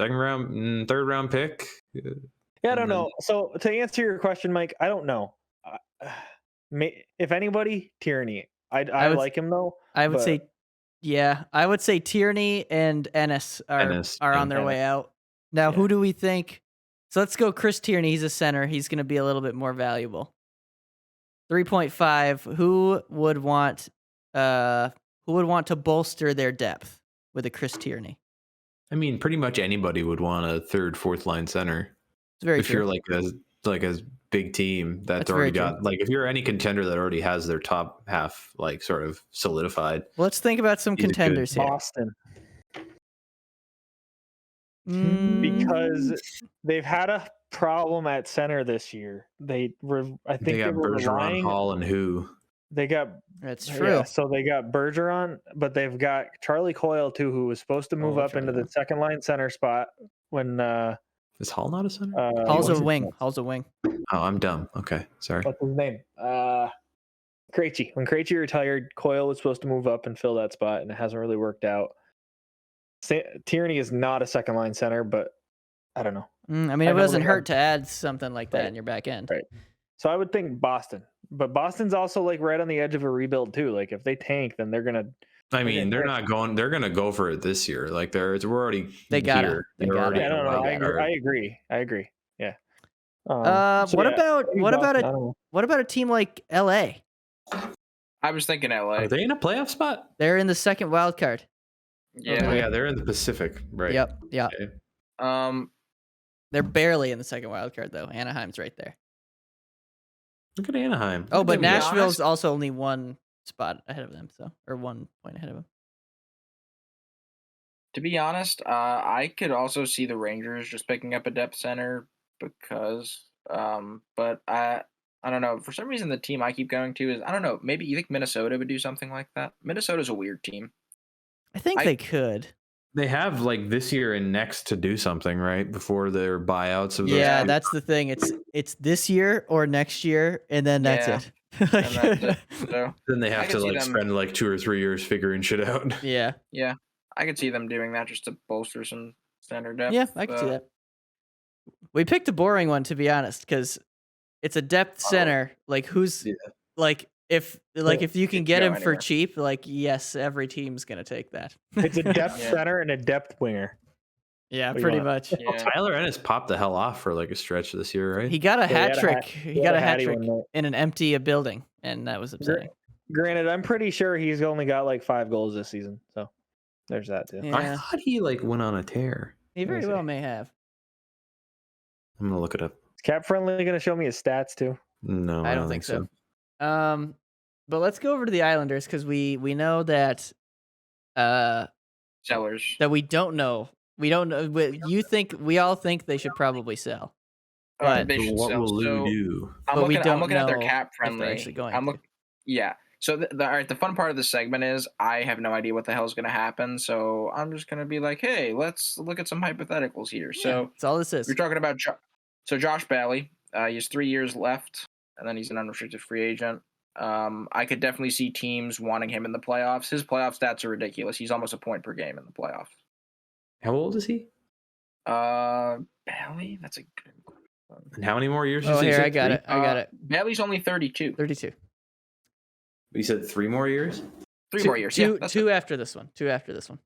2 after. Okay. So that brings him to 35, the oldest. I think it's very reasonable if he can fill into a third line center like spot on another team. That'd be like great for the playoffs. That'd be great. The only problem with that doesn't say deadline acquisition to me because it's $5 million, They got to figure shit out. and because Yeah. it's 2 more years. yeah. But I could, So- I think that would be a good pickup for somebody. Yeah. Yeah. So and that's the thing, right? The hypothetical. It's like, well, the money. Ugh. Let's talk about oh shit. Well, maybe not. Cal So Clutterbuck. again, Cal Clutterbuck's a UFA yeah, Cal Clutterbuck. at the end. He's Of the another guy. Some Yeah. team is gonna be like, fuck yeah, we need the veteran grittinosity. Or We need whatever the fuck, Cal, like- Grizzly Cal. No. Well, all right. So I think Clutterbuck's gonna go to the Sens, so Nick can get a jersey. Bring him on. I want. No, I Just want so that he can get leadership. Just so he can get a Clutterbuck I jersey. want that leadership. He Nah, says. dude, I'm getting a Clutterbuck jersey regardless. Okay. I don't want to go through all the awkward $5 million contracts the Islanders have. So there's 2 guys I want us to pick destinations for, and that's Cal Clutterbuck and Zdeno Chara, because someone might Chara. do the thing. Yeah. Someone might do the Who needs You him? don't think they're gonna move Parise too? maybe him too. I don't think Breeze on a 1 year? who's gonna grab him. Who would take him? Minnesota. Parise? Nobody. Imagine. I don't think it's gonna be Minnesota. Bill Guerin's like, hey Zach, come on back. Oh, that'd be some funny shit, man. Something tells me it's not gonna be him. So yeah. So Rather. you know what? I'm really all right. Actually, we're talking about Clutterbuck. This is more interesting because we haven't had this discussion with anyone yet. Semi and Varlamov. How about that? Let's forget about the That's other a two good. players. That's a good. Let's talk about Yep. that. Because Let's talk about that would actually be the sell. yes. Because they already have their new goalie, and Yes. someone's gonna want a better Someone's backup gonna want a or Varlamov. or a Yes. better starter. Oilers. Edmonton. That's Yeah. my guess is Edmonton. I know we think Fleury to Edmonton also potentially, but Fleury doesn't want to go to Canada. If So I your think fix is it's not a fix. It's like it's not a fix. It's replace your shit backup in Koskinen with a guy who's decent. didn't he actually? I think he actually started doing okay the last stretch though. Like they have a Varlamov- the fact that he was a Varlamov- dumpster fire. Varlamov has been okay this season. I've said this on the podcast. Like he lets in 2 goals and then the Islanders lose. He lets in 1 goal, the Islanders lose because they fair enough. Yeah. He's very serviceable. So he's 33, and he's signed for 1 more year after this one for $5 million. That's it. So Eric, He's going somewhere. Do you want Mike Smith or Mikko Koskinen back? I'll take Nico Koskinen. Koskinen has He was with the Islanders at one time. Koskinen, I Mikko think, actually Koskinen is on his- expires on too. his Yeah. final year of his Hmm. deal. I'll take Yeah. McDavid. 1 for 1. It's not gonna be Um, straight up. I'll take Nuge. I could see. I mean, Do they have any picks to spend? I don't think so. I think they kind of did do you that. think? Okay, this is interesting. Do you think a team like St. Louis would pick him up after Jordan Bennington struggles and Billy Husso seems to be doing it though. Yes, I guess it helps to have 2 goalies. Yeah, that's what I'm asking. I don't know. I still think the Oilers are going to be going after a goalie. Yes, yeah, that's the prime. Like you said, Nick, that's the prime. But yeah, you're right about Fleury not wanting to go to Canada too. So yeah, Who's the backup for Carolina? they don't really do. Do they? No, yeah, because Freddie Anderson's been the starter. Antti Ranta. Ranta, that's it. Antti Ranta. Oh yeah. Ooh. It's not. It wouldn't be Florida. I'm just trying to think of the teams that need a backup goalie. The Lightning do, but they can't afford one. I was gonna say the Lightning, but they can't dump $5 million into another goalie. Nope. Toronto already have Mrazek and Campbell. They're not doing that. Yeah, well, they're Mike, pretty good. Yeah. What if Allen comes back for 2 weeks and gets like 3 wins in? Oh, I could go for a Jake Allen. The only goalie, or the only other team that I think is in like not a tough goalie position, but doesn't have a great backup is Calgary. Because they who do they have?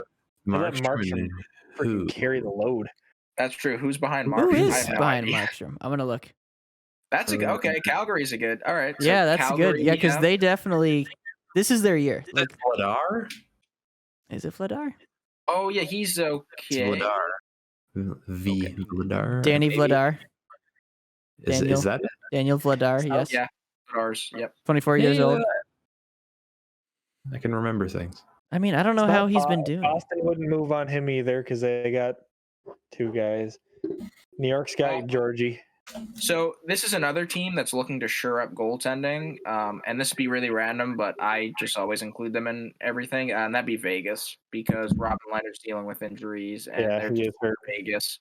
So Vegas and Calgary would be my 2 teams. Vegas would make sense. Yeah, I like that. That's a good point because they haven't really said the situation with Leonard right now. He's out for just like a period here. And this is a sleeper pick, real quick, just because it's always kind of weird with this organization. Colorado. Varlamov has ties to Colorado, and a Kemper Francouz thing. I don't know what that's looking like for playoffs. So. And Kemper's been kind of shaky throughout the year too. So it's like, do you really want to completely ride that horse the whole way? Like, yes, he's great. He's a great goalie in my opinion, but if something happens, then they're fucked. So yes. And he's also had a couple injuries this year. So as he's notoriously injury prone. Maybe Calgary, maybe Vegas. That's Colorado. Pretty much it. Isn't also maybe. Yeah, we could spend a lot of time on this, but let's go to Tampa. Let's go over to Tampa. Well, Tampa's the one team that'd be buying, but they don't have any space, so they're not buying. So if they were, Mike, so tell us who's going to get injured. Make space though. Okay, so someone could get injured. But no, so this name was floated on the Steve Dangle podcast. Phil Kessel they're asking for like a second, I think, in a fourth or something. Cheap. They're barely asking for anything, and they're also retaining salary. And I'm like, retaining anymore, salary, you say? He's not that good anymore, but if you put him in the right positions, like if you play him well, like with power play chances and whatever, he's gonna net you. The thing is, the Lightning don't need anything, so anything they add is just in addition. Complimentary, yeah. They're definitely a team that could do that. Yes, yeah. So I like Kessel. Yeah, Kessel is somebody I think they would maybe go for, and another one. This is less for now, but it's more for the off season when he becomes a UFA. Is Joe Pavelski, because the Lightning just take in old people and make them good. How's Corey Perry doing these days? I believe he's got 12 goals. 12 or 13 goals. He's fucking playing well, dude. Josh Anderson was the first Habs player to reach 10 goals today. Hey, well done, Josh. How much does Josh Anderson Corey Perry make, has Ben? 12. I think How much does Josh Anderson make? 5.75, I believe. Yeah, it's something like that. Yeah, so here. Yikes. He's been injured Corey a bunch Perry this makes year $1 too, million. but like it's not a good contract. There was like, I think Kent Hughes gave some comment of like, oh yeah, Josh probably kind of want to keep him around. I'm like, no, you just have to. Like, you just don't have a choice. So Mike, just promise me if the Lightning get Kessel, I want to see an NHL 2010 power play unit of Corey Perry, Steven Stamkos, and Phil Kessel up front. That'd be legendary. Damn, man. That'd be legendary. That would be Corey Perry in front. Corey Perry in front. Kessel and Kessel can just go back and forth, just shooting, and then choose somebody to take the one team. Yep. Dude, sounds good to me. 2010 how about 2022 Stamkos? How about that? Yeah, that's true. Actually, that's a good point. You're gonna make me eat my words there. No, yeah, I don't like I say that, but I don't think they're gonna. I don't think they'll. Okay. No big block. I mean, you don't really need to add anything. No, they don't need to. So that's why they're not gonna. You're very good. Yeah. So we're gonna go through. All right, now we got to go through some big names on this list because this is what everyone's talking about. So we're gonna start with Claude Giroux, guys. Where do you think he's going? Well, the left wing, right? I think he's a center. Sorry. Yeah, center. I believe he's a center. Yeah. Oh. Probably plays both though. Well, there's two names out there that piss me off. Florida. How? Colorado. How? Both of them would be so stupid. Like that. Yeah, that's so stupid. Listen, dude, Florida. Don't know if a rematch for them is going to go so well this time. No. All right. So I'm going to start this off. Okay, so I was just sitting on the couch the other night, and whatever NHL segment was on, they were talking about these guys. I have no idea who the dude was saying this. He thought Giroux was going to Boston, and when I thought about it, I was like, center depth in Boston, and then I was like, based on the conversation we had earlier, Boston having a good second line center. Yep, Boston does like to do big swings on trade deadline. That they do. Too. They did it with always Hall. Make a move. They did it with Hall. They did it with fucking. I remember Rick Nash back in the day. Oh yeah, They're always in on somebody. I remember in 2018, it was kind of funny. It wasn't really big, but they brought in Brian Giunta after he played in the Pyeongchang Olympics and did well. They were like, "Yeah, we'll sign you for the playoff run," and they didn't do shit. I actually like Boston a lot though. For Giroux. That would make sense. What do you guys? How do you guys feel about the other team? I say Minnesota. Giroux to Minnesota. Minnesota. They're kind of lacking in the center too. They got Hartman and is Giroux expiring after Jared this year? Spurgeon? I believe Giroux is expiring. Let me look. Jared Spurgeon, pretty much anybody can take him on. Yeah. What is he? Spurgeon's a defenseman. Oh, okay. Giroux. Wait, I went to the wrong team. I went to Calgary for some reason. Maybe that's where he's going. Who is the orange? You got distracted by the orange. Why do they make these logos so tiny, man? Where is it? Wait, Boston, where is it? That feels so wrong to see him in a Boston jersey. It would feel weird. there it is. Okay. Fuck, I was looking for orange and it's all black nearly. Oh yeah. Claude Giroux, yes, this is his last year, 8.275. So like really anybody, because like if you can have Philly retain money, and pretty much they're not paying.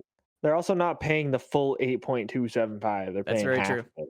It's hitting the cap as that, but they're actually not physically paying it. The big thing is the cap hit. You got to make that work somehow. But I could see pretty much anybody, if it's because the UFA at the end of this year, anybody that really wants him can do it. Kucherov's been looking kind of sore lately. You know, he might have to get some surgery.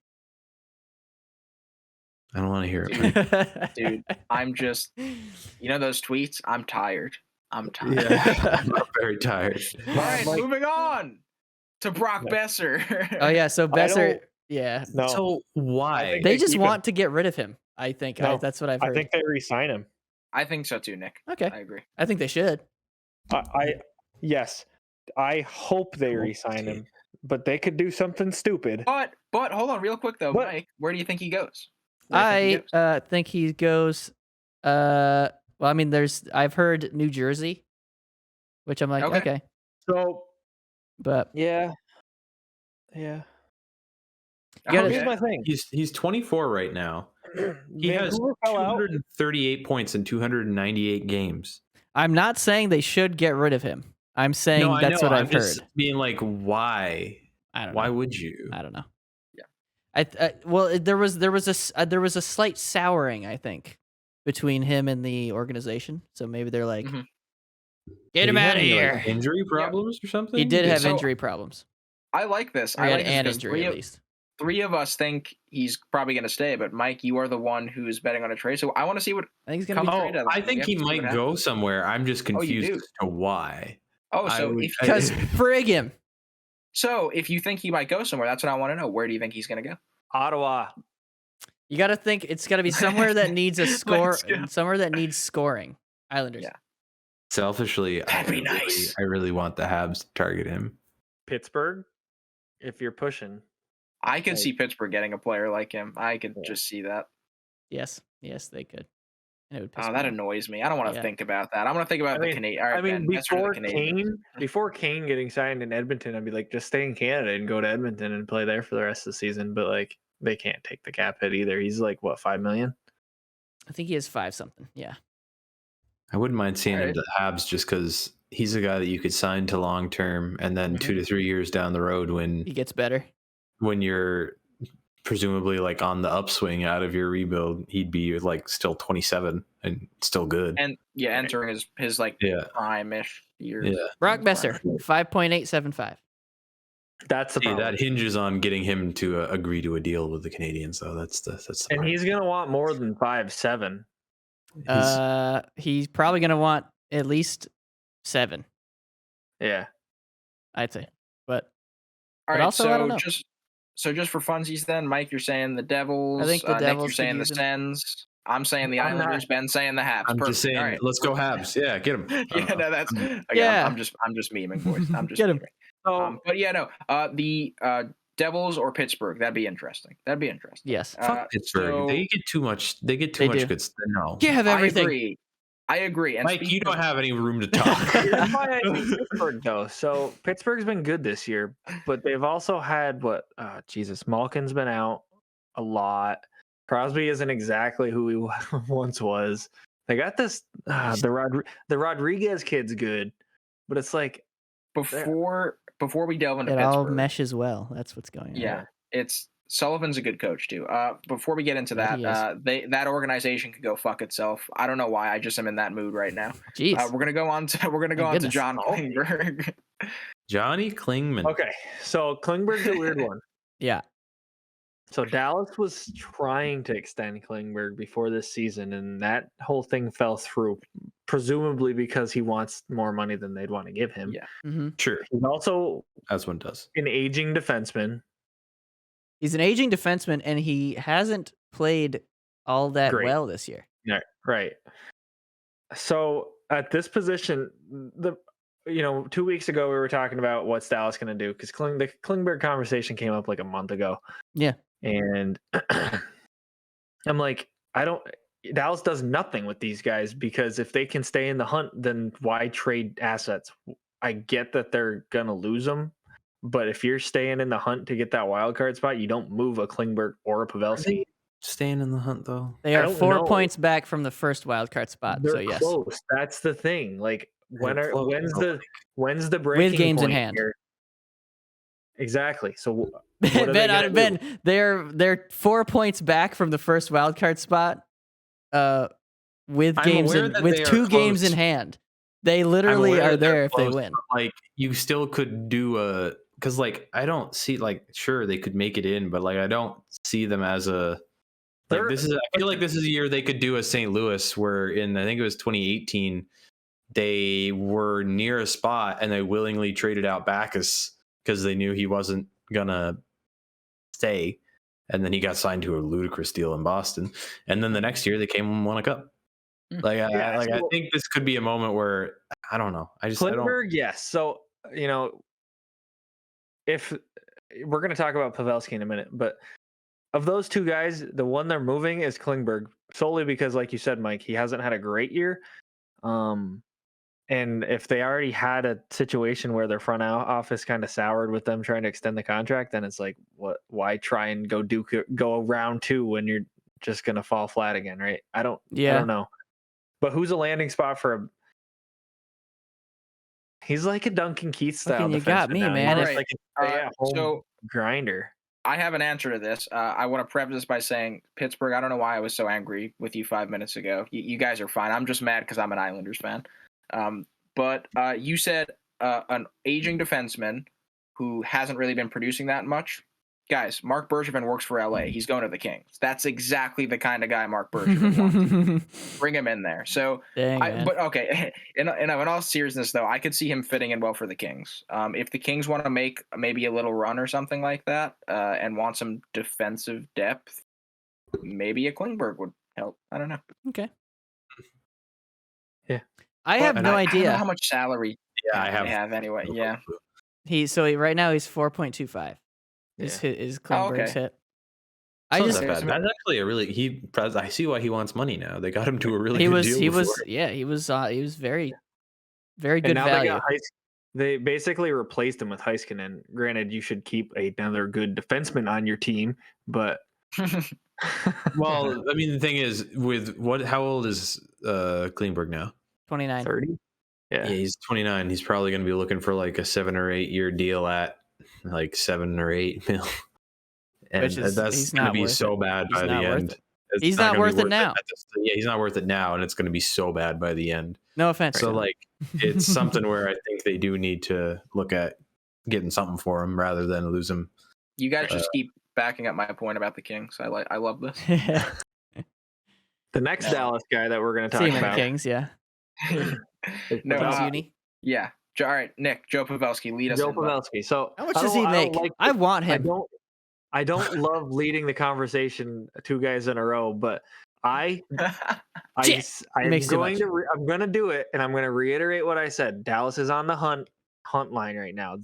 If they stay playing good, and Pavelski is their only really good offensive player this season, he is their only guy. Ben has sucked. Sagan has sucked. Yeah. If you're going to stay in the hunt, Pavelski's the only guy keeping you in, and it shouldn't be that way when your guy's 35 years old. But he is 37. Right. Okay. Thank you. So I've had this conversation so many times with Brian about this too. And he's like, oh, I wish they would extend him for 2-3 more years. I'm like, 2-3 more years, dude. He's 37 years old. He's going to be fucking 40, and he's not going to be scoring at the pace. If you extend him for like $1 million a year. If you do that, yeah. I mean, he's like Spezza at that point. You just keep like one year deal. But I don't know. Like, Dallas is a hard team to do anything with because they're kind of there. They're kind of there, but they're not kind of there. It's going to be like deadline. I'm sure they're going to be those guys. Those 2 will be shopped and asked about. I guarantee it. But you're not going to see either of these guys move until deadline day. They're going to be a team that figures it out as close as possible to the deadline. Because the Habs, they're just starting now because your GM's going to have to make a decision to pull the plug on the season. Because if you trade both of those guys away, your season's done. Yeah, there's no way that Sagan and Ben can put the team on their back with how bad they've been playing this year. Yeah. So if a 35-year-old guy on Dallas that I know who you're talking about, I think they're talking about moving Holtby as well. Oh, that's not who I thought. I mean, that makes sense. Ottinger's their future. Ottinger is their future. Holtby's been their best goalie this year. Yeah. And Jesus. Who's the other one? Bishop retired. Kudobin, yeah. Kudobin hasn't been good this year. So I don't know. I see he's hurt right now. Oh, wait. Is he? Wait, no, he's not hurt. I mean, yeah, it wouldn't hurt to parlay a decent year from Braden Holtby into like a pick or 2 or a prospect or something, just because like he's not your future. He's very clear. Like he's Jake Ottinger, so you might as well do something, especially when you have all that goaltender talent. Another thing. Also, Jason Robertson is up this year. Oh, that's gonna be big. That's gonna be very big. I don't think Klingberg's getting his money. No, Klingberg's out. So they got to try and get him out. They honestly should try and get Joe out, unless they use him as what? Did they extend Heiskanen yet? Oh yeah, no, they signed him to a huge deal. Yeah, last year. Last summer. Yeah. 9. No, not 9. That's 8.45 for Heiskanen. But that's fine, unless they want to use these 2 guys as own rentals. When they get closer and they're like, okay, we might actually have a shot here. Yeah, they got to try and move them. But all right, so that brings us to our next big name, Marc-Andre Fleury. Oilers. I want him to just get out of Chicago. Is my only Me I like thing. that. Me too. Like, All right. Wait, so you said Oilers, Mike. So I don't think that he'll go same- because it's Canada, but Yeah, that same guy I was watching who said Giroux to the Bruins said something interesting. He said it, and I'm like, what's wrong with you? But then I kind of thought about his reasoning. Marc-Andre Fleury lives in Chicago right now, right? The Colorado Avalanche need a goaltender who's good in the playoffs, and Darcy Kemper was kind of a risk. What if he signs with Colorado, and the Colorado Avalanche have Marc-Andre Fleury going into the playoffs? Because he's still kind of close to home. Now, this was what this guy was saying. He's kind of close to home. And he said it's Marc-Andre Fleury. He wants to win a cup one more time. Chicago would probably have to retain, but... Yes. But interesting. I was like, interesting. Good, and also good in the interesting. playoffs until he isn't. Yeah. That's and my own everyone. experience That's last everybody. year. And then that's when Darcy Kemper hopefully does stuff. Yeah. So it's Kemper's turn to be good. I still love Mark for that gift to hold Josh Anderson. Yeah. Oh, it's beautiful. Yeah. But no, so Colorado, that was interesting. I was like, I could kind of see it, honestly. More so than Edmonton, if I'm being honest with you, because like you said, it's Canada. I think Colorado, is going to go for a swing this year because they've been like so fucking good, but then also just at least they're getting stuffed in the second round. They're making it past the first. They are making it past the first. So they got that going for them. But they've kind of been running it. I still don't. How did Vegas beat them? And then anyway, Colorado. That would make sense. That makes sense. I think they're gonna go in. I mean, they have to because this is the end of Kadri's contract, and there's no way they're gonna be able to re-up him after the year he's having. He's demolishing the league. You're right. Absolutely, because they extended Landeskog last year, and that basically takes the money away. They're not getting another 6-7 mil contract in, and that's what he's going to be demanding. At least he can't not after this fucking league. Yeah. And also, don't forget. McKinnon's only got 2 more years on his value deal. So so it's actually it's only one after this one. So is this year and next are they're fucking got to do it in time. So like, is Fleury just a 1-year contract or is he multi-year? He expires. No, he expires at the end of this year. Yeah, which that's honestly becoming more of a hindrance in most cases. Like a lot of teams are looking for guys that are locked up if it's a good deal. But with Colorado, I think that would help things because then they don't have to worry about the money of it all with where they're at cap wise. And that, yes, exactly. So that makes a lot of sense to me. Colorado is the only place I could think of with Fleury logically. I don't think this would happen, but just in terms of like, it would make sense from a player standpoint. If Minnesota had a Fleury, that might be helpful because they have Cam Talbot and he's been doing good. He had a good first half. I thought he's just been okay as of late.